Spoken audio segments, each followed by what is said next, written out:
ৰঙিয়াৰ বৈদ্যগড়ত বিজেপিৰ বিশাল সভা। শতাধিক কংগ্ৰেছ নেতা কৰ্মীৰ বিজেপি যোগদান। ক্ৰমাৎ শূন্য হোৱাৰ দিশে ৰঙিয়া সমষ্টিৰ বৈদ্যগড় পঞ্চায়তৰ 10 নং ৱাৰ্ড 128 নং হাছানটুক LP স্কুলত আজি অনুষ্ঠিত হয় এখন বিশাল সভা আৰু উক্ত সভাত ৰঙিয়া সমষ্টিৰ বিধায়ক শ্ৰী ভৱেশ কলিতাৰ উপস্থিতিত শতাধিক কংগ্ৰেছ নেতা কৰ্মীয়ে ভাৰত মাতা কি জয় ধ্বনি দি বিজেপিত যোগদান কৰে।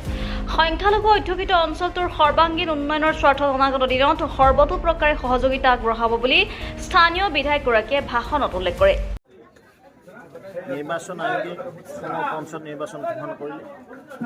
নিৰ্বাচন আয়োগক আমি ধন্যবাদ জনাইছোঁ, শুভেচ্ছা জনাইছোঁ, আদৰণি জনাইছোঁ।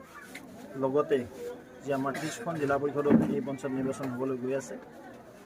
আমাৰ কামৰূপ জিলা পৰিষদৰ অন্যতম পাণ্ডুৰী জিলা পৰিষদত আমি উপস্থিত আছোঁ। বৈদ্যগড় পঞ্চায়তত আজি বৈদ্যগড় পঞ্চায়তত কেইবাঠাইতো সন্মানৰ ব্যক্তিসকলে আমাৰ দলত যোগদান কৰিছে আৰু তেওঁলোকে দেখিছে যে গত বৰ্ষবোৰত 2014 চনৰ পৰা কণ্টিনিউৱাছ বিৰামহীন যাত্ৰাৰে দেশৰ সন্মানীয় প্ৰধানমন্ত্ৰী নৰেন্দ্ৰ মোদী ডাঙৰীয়াই এই দেশখনক আগবঢ়াই লৈ গৈছে।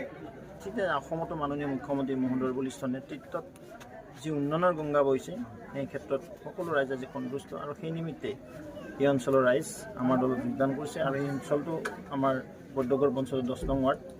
ইয়াত মেক্সিমাম আমাৰ সংখ্যালঘু সম্প্ৰদায়ৰ সন্মানৰ ব্যক্তিসকল আছে আৰু তেওঁলোকৰ ৰাস্তা ঘাটৰ যিখিনি ইছ্যু আছিল সেইখিনি ইছ্যু আজি আমি সম্পূৰ্ণ কৰাৰ কাৰণে যথেষ্ট চেষ্টা চলাই আছোঁ আৰু তাৰ অংশ হিচাপে কাম কাজখিনি হৈ আছে আৰু সেইকাৰণে এই অঞ্চলৰ ৰাইজ সন্মানৰ ব্যক্তিসকল আমাৰ দলত যোগদান কৰিছে। আশা কৰিছোঁ তেওঁলোকৰ যোগদানে বৈদ্যগড় পঞ্চায়তত ভাৰতীয় জনতা পাৰ্টীক আৰু অধিক শক্তিশালী ৰূপত লৈ যাব। লগতে আমাৰ পাণ্ডুৰী জিলা পৰিষদত আমি বিশাল ব্যৱধানত আমাৰ এই পাণ্ডুৰী ZPC জিকিবলৈ সক্ষম হ'ম।